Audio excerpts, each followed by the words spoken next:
You to hear where the worst of those ideas came from. I've been talking about it for a long time. And I've been saying it. I don't want to listen to John Oliver, actually. But 60 minutes. 60 minutes. Handguns than anyone else has done more to prevent the passage of a federal law to license and control handguns than anyone else. You'd find almost no one would disagree with you. The NRA back in the day literally was an advocate for gun regulation. There's also a famous instance where, the NRA was very much in favor of gun control and fought against open carry. If you recall, that was when the Black Panther Party in the state of California demonstrated their right to bear arms, and very quickly, oh my lord, the NRA was like the NRA was a big advocate for the Mulford Act that passed immediately and instantaneously. Shouts out to Ronald Reagan for that. So yeah, that's why people always say, the quickest way to get the NRA to be in favor of disarming the American population is when black people are demonstrating with guns. So just remember that. Yeah. The NRA supported gun control when Black Panthers had their weapons back in the 1960s. Even the NRA supported gun control to disarm the group. Yeah, remember that. Including the NRA itself. If that's true, how does the NRA do it? Where does its power come from? How does it throw the fear of defeat into the Congress of the United States? Well, tonight we're going to take an inside look at the NRA, an organization whose voice is loud and clear, as Jimmy Carter will learn if he tries to fulfill his promise of a strong law to control handguns. But to some legislators, men like Adlai Stevenson, the issue is not gun control, it's the NRA itself. And that's the issue. The issue isn't any longer control of pistols. The issue is the gun lobby. It's whether or not the government can stand up to the gun lobby. And so far, it hasn't been able to.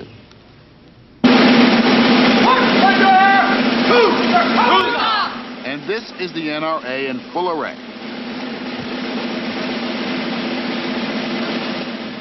The NRA is over 1 million strong in members, who are organized into almost 10,000 clubs across the country.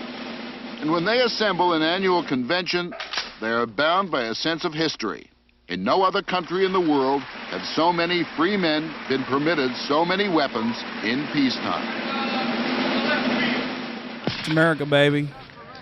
The NRA was founded over 100 years ago to improve the breed, to help make the citizen soldier a better marksman. Yeah. And that connection with the... Founded literally by a fucking cuck-ass, libtard-ass, well, at the time, a Republican, but you know what I mean, a New York Times journalist, okay? The U.S. military has continued down the years.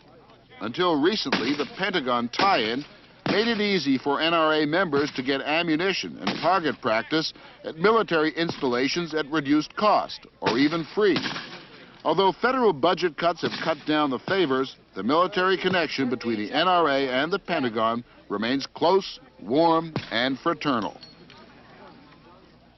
And so are the ties between the NRA and the manufacturers of small arms. For the NRA is not just hunters and sportsmen and conservationists, it's the marketplace of a billion-dollar industry, or billions if anyone can ever count the value of all the small arms weapons, miniatures, and antique guns, the ammunition loaders and sports clothes, the bits and pieces of hunting, fishing, and shooting equipment.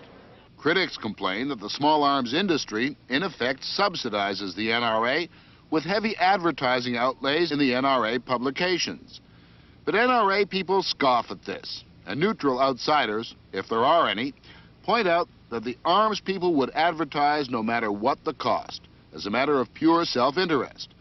At any rate, the symbiotic relationship between the NRA and the small arms industry is like the tie that binds the NRA and the Pentagon.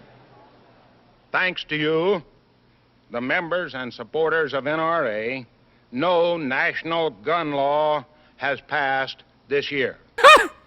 It is not likely at this time that one will pass. If we will stand together, strong, dedicated, shoulder to shoulder, for what is right. This is Harlan Carter, Vice President of the NRA and its former chief lobbyist in Washington. Pistol champ, unyielding, uncompromising, long a symbol of NRA resistance to anyone who would try to license, register, or outlaw handguns. Any national gun law, no matter how innocent in appearance, no matter how simple it might be, presupposes a still further growth in a centralized, computerized gun control bureaucracy in Washington, D.C. A monstrous invasion of the rights to privacy of you law-abiding and decent people who have never committed a crime and concerning whom there's no evidence you ever will. But tough as Harlan Carter and the NRA leadership may be against any gun control, many believe that the membership is even tougher. The members of the National Rifle Association and gun owners throughout the country are sick and tired of getting the blame for the criminal element that uses firearms. We are tired of seeing the criminals receive probation. We are tired of seeing the courts let the criminals go and watch the legislature concentrate on lawful people who own firearms, the honest citizen because he owns a gun to defend himself. That's what the NRA is about. And the most important thing that sticks in my mind is this organization stresses proper and safe gun handling. And the reason that I'm so familiar with it is because I'm involved in that program in Boy Scouts of America, and anything they endorse can't be wrong. A census taken a few years ago found that over half the NRA members were family men. 80% had gone through high school, 20% had a college degree. About a third were white-collar workers. Most earned around $15,000 a year or more. In short, just about middle America, with plenty of clout in the professions. And a good number of them are local elected officials. The NRA is trying to recruit more young people and more women. Dues are only $10 a year, and many have taken out life memberships for $200. Only life members can vote at conventions. And at the last convention, they were able to vote out the former leadership, which was suspected of having gone soft on the gun control issue. Harlan Carter was voted back in command. For the record, the NRA no longer represents the interests of its massive fucking population of card-carrying members either. It has a mind of its own at this point, and it totally operates at the behest of just gun manufacturers. Now, the reason why I say that is because I believe, what is the polling number? I mean, it's like 90% want universal background checks, 90% of Americans, but like even 80% or 75% of NRA card-carrying members also want fucking background checks. Now, of course, the reason why you won't get that regardless is because the NRA doesn't want that. So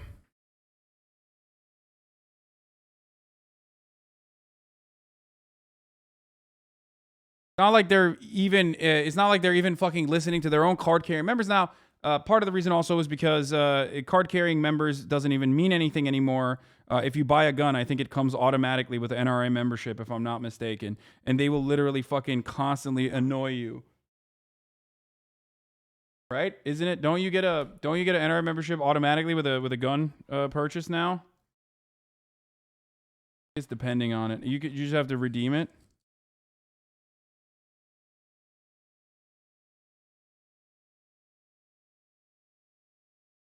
Cameron Kasky is live on CNN right now. Okay, that's fine. I'm not gonna watch him. I mean, I don't know. I want to finish this instead. Vote gave warning to gun control advocates. You guys want to watch that? Who? The dude who was on the stream already. It's a HasanAbi head on CNN. Here, let's hear. Oh, damn. Still breathing. So unfortunately, when something like this happens in a state like Texas, of course, the first thing we can point to is the fact that Texas basically markets itself as a state that proudly has gun laws that are so that proudly doesn't really have very many gun laws at all. But undocumented individuals are going to suffer. People are going to continue to suffer. And, you know, things have changed since Parkland. The Parkland shooting, people knew the names of the victims. And the selfish part of me says, thank God.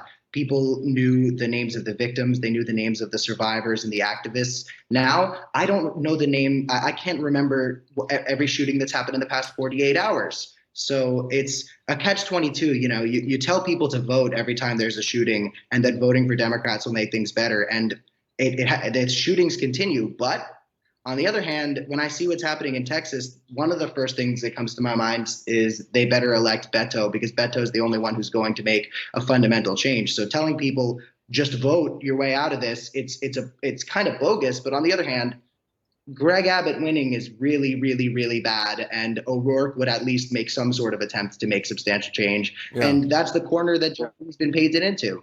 So Cameron, you were critical of President Biden's address to the nation last night. You said you wanted to hear the words executive order, but instead you heard what you called essentially thoughts and prayers. What executive action would you like to see President Biden take to try to address the gun violence crisis in the U.S.? Well, the natural response that everybody has to that, which is correct, is what EO can he pass, what executive order can he pass without it instantly getting knocked down by these Trump judges? And my perspective is that we need to be setting a precedent where the president of the United States is strongly advocating for these things. We need a situation where the president of the United States is actually using the bully pulpit in a way that is going to substantially help people. Joe Manchin and Kyrsten Sinema, who are so rarely called out by name, are kneecapping an administration's agenda that was set out in 2020. On top of that, it was an agenda that was going to help a lot of people. Maybe not, it might not have been the agenda that young people who tend to lean more progressive like myself would have voted for, but there was plenty in it that we wanted to see. And now it's 2022. The Democrats have a midterm election coming up. Things are not looking good for anyone. And and President Biden's statement is about how sad this all is. And I don't want to diminish the unbelievable emotional pain that not only these people are going through, but also Joe Biden has endured on his own. But this is a political matter about the president of the United States establishing a precedent where we tackle these issues in a substantial way. And in my personal opinion, which is my personal opinion, we didn't hear enough about action in that speech, and we only heard about how sad this all is. The Washington Post has been tracking how many children have been exposed to gun violence during school hours since the 1999 Columbine High massacre, which I guess took place before you were born. They count more than 311,000 kids and 311 schools have gone through what you went through at Parkland to one degree or another. 311,000 kids. What's your reaction to that? My reaction is the Republicans during campaign season this year are going to be talking a lot about police deaths and they're going to be pinning police deaths on peaceful protesters around the country when more children have now died. I'm almost certain, and I believe I read this last night when I was preparing to speak with Anderson. More children have died now this year in schools than police have died in the line of duty. And the top cop killing thing this year has been COVID. So more children in schools are being killed. More children are being killed in schools than officers in the line of duty. And the Republicans are about to sway a lot of American voters into believing that the problems we need to deal with are cop deaths and things like that happening. Meanwhile, the bodies continue to pile up. More school children have been shot and killed than cops have been shot and killed. Democrats and Republicans alike are letting this cycle continue. So what is the inflection point? What is the boiling point? You and I were speaking in 2018 when everybody was dead convinced Parkland was the one where we were going to be able to make this kind of thing happen. Am I going to be sending my children, if there's any living beings that are unfortunate enough to have me as a father, to school and not know if they're coming back? Are we going to fix this? What are we going to do? Is this just about how sad all this is? You'll be a great dad, Cameron. Thanks so much for joining us today. I appreciate it. Tapper, Coming up, he's come the closest of any lawmaker since the 90s to get gun legislation passed in the U.S. Senate. We're talking to a Republican senator about that next. Crapo? You can talk about Crapo? Probably. Isn't it Crapo? Or not, is it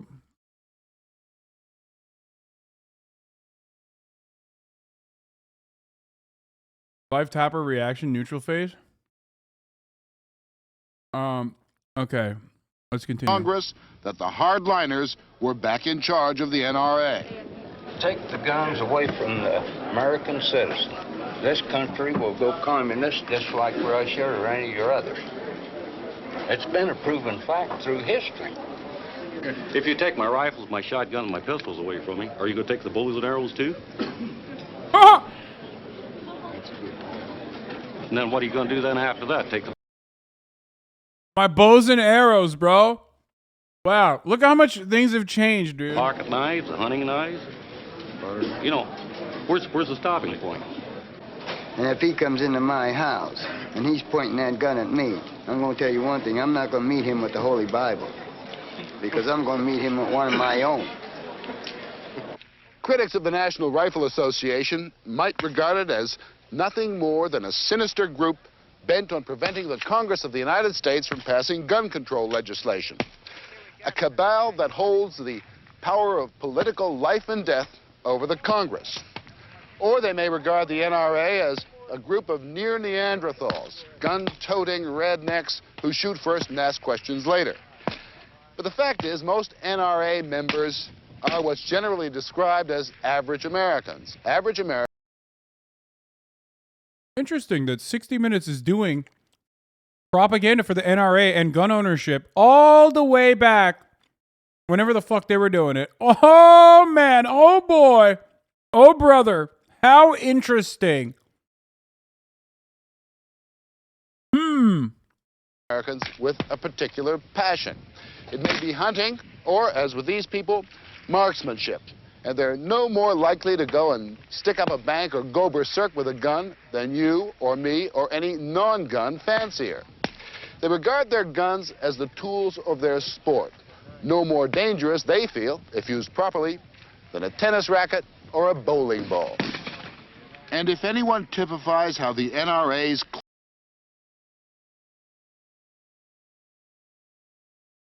Yeah, dude. That's why I think we should replace what cops have with tennis rackets. Like,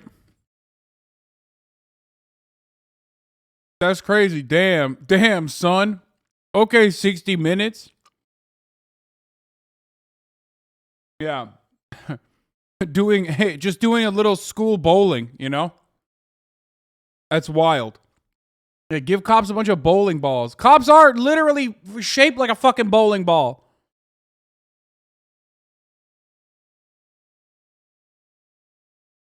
clout works, it's the longtime captain of the championship U.S. rifle team, a Californian named Jim Whitney. I gather your involvement with the NRA and with shooting has gotten you involved in politics. Well, yes, it has, because we find a city councilman or a state senator. Back when California was fucking bright red, baby.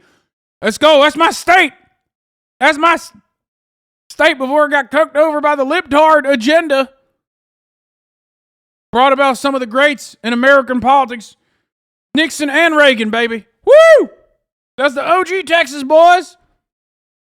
Or a congressman that's of our persuasion, we offer our help. Now, we have all of our clubs available and all of our individual members available.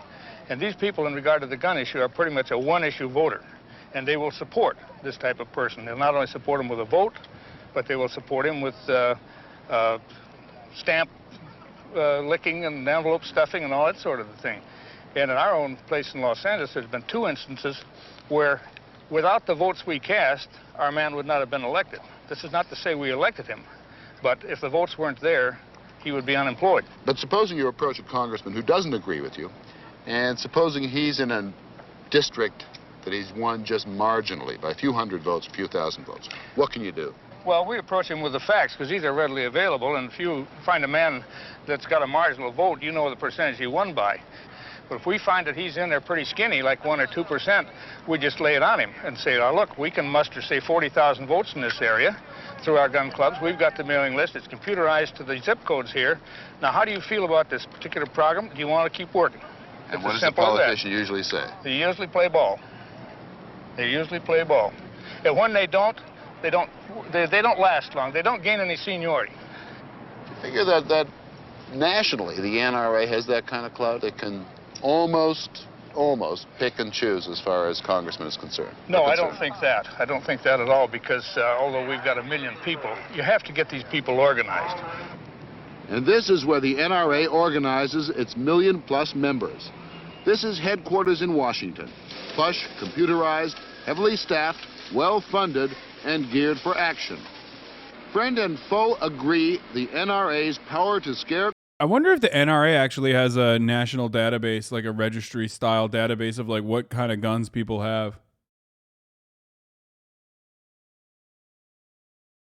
Imagine, I'm just like imagining a government that violently overthrows the NRA, uses the military and police force to go in there and take all of that information and then turn it into the national database. Could be pretty sick. Just throwing some ideas out there. Also, if guns were not so fucking violent and scary, the NRA convention that is happening on Friday, that will be attended by Ted Cruz, Donald Trump, and Greg Abbott, would not have a ban on guns. Congressman lies in its ability to mobilize its members in any congressional district at the touch of a computer button, to raise Cain with any congressman who may be thinking of voting for gun control. There is no proof that the NRA has ever defeated any congressman on the gun control issue alone, and the NRA does not make that claim. But the threat against a congressman who may have been elected last time with less than 5% majority is enough to make him pull back from the gun control issue. The NRA also mobilizes enormous write-in campaigns against newspaper articles or television broadcasts that it feels do not support the right to bear arms, and against advertisers who sponsor such broadcasts. It may seem to some that the strident voices run the NRA. The fact is that they are supported by more sober, thoughtful men. Noisy or quiet, the NRA does speak with one voice. Gary Anderson is an American rifle champ, a minister, and a member of the Nebraska State Legislature. I think one of the things we have to do is simply to recognize that solving crime is going to involve solving a very deep-seated social problem, and that just picking up on one single issue, namely the gun, is really not going to. I love when conservatives who love guns so much end up making like a materialist analysis on accident. Like, homies are like, I love guns so much, and I'm going to keep guns so badly that I will literally engage in historical materialism. Like, it's just wild. They're like, yeah, actually, everybody knows that guns are not the cause of the problem. It's our material conditions. There's a specter haunting America, as a matter of fact, and it's a good specter, dare I say, called the specter of communism. That's right. Throughout time, even in the ancient Greek era, everybody knew and endlessly pontificated on the socioeconomic structures that where crime manifests. It's a vicious cycle of poverty and violent crime. It has nothing to do with the guns itself.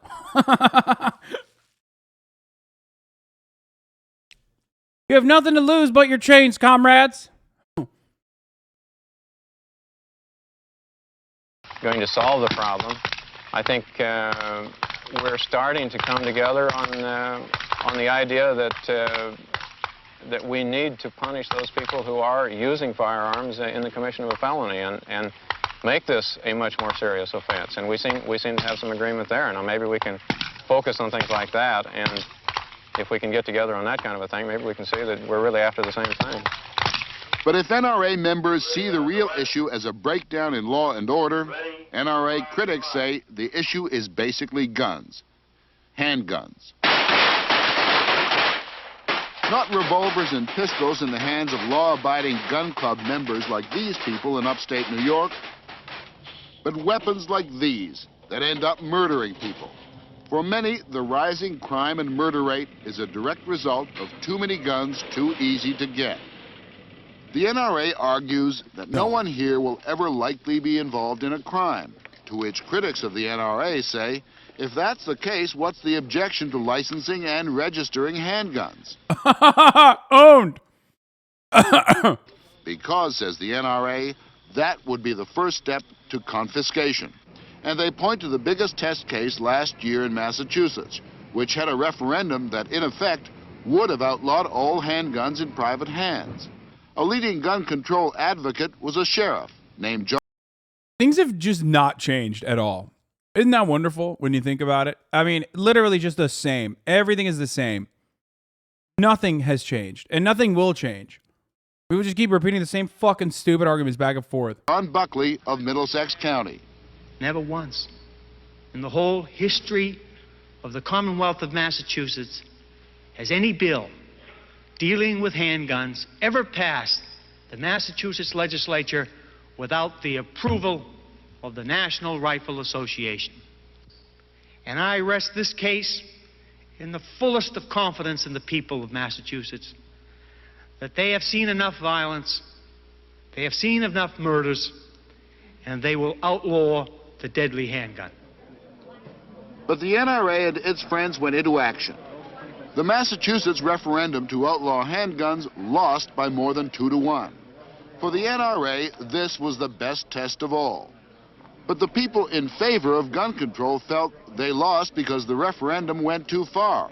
They still feel the country is ready for a federal law just to register and license handguns in private hands. An early advocate of that, Senator Adlai Stevenson.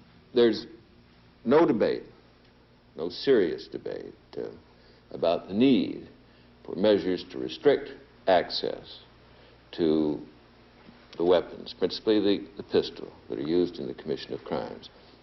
There are debates about how you do it, but not over that proposition anymore. And that's why the issue is primarily one of guts, of fortitude,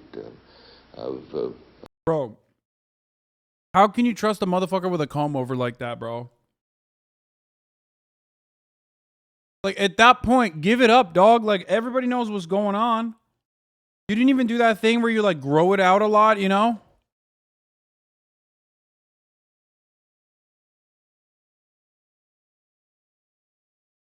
There's, like, one piece sticking, and he's just like, nope, gonna use that.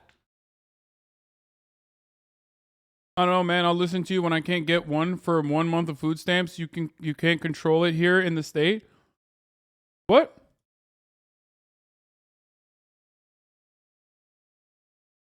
a willingness to stand up to the gun lobby, and by that I mean the NRA.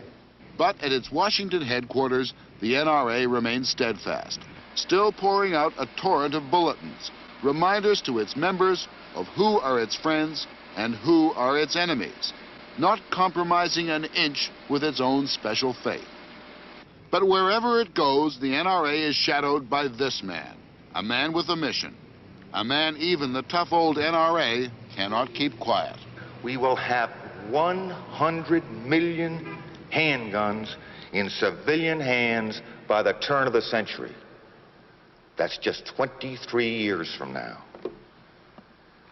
Will we? Oh, is that so? Is that what you thought? Is that you thought there was going to be 100 million in 23 years? Is that what you thought? Triple it, baby. Let's go. Let's fucking go, dude. We, woo, not even close, dude. Back then, they were like, okay, you know, there's going to be a lot of fucking guns in the streets, man. It's kind of scary. Oh, shit, dude. No shot. Not even fucking close. How many guns in circulation right now? Let's see.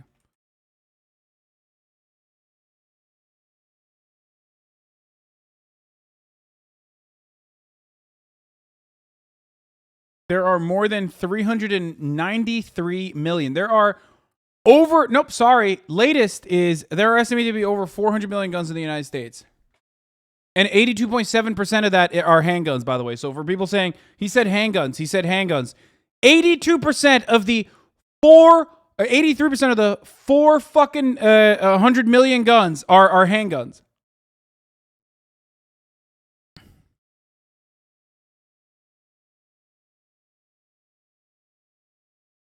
In America, there are more households. 56% of households in America have guns. 44% of households, 44% of guns.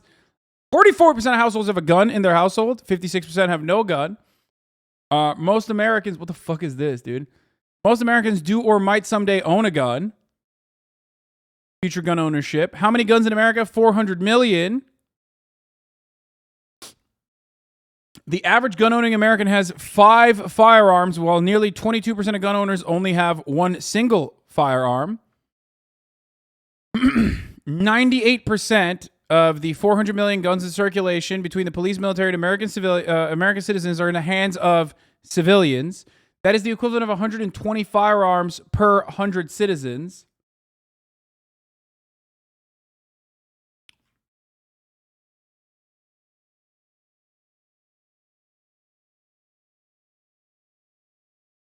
When your day of reckoning comes, will you wear your naked skull proudly? Morbid Namai? Like, that's a red flag, dog. I would take this person's gun away. You post some shit. As a matter of fact, you post in a Twitch chat, you should probably not get a gun.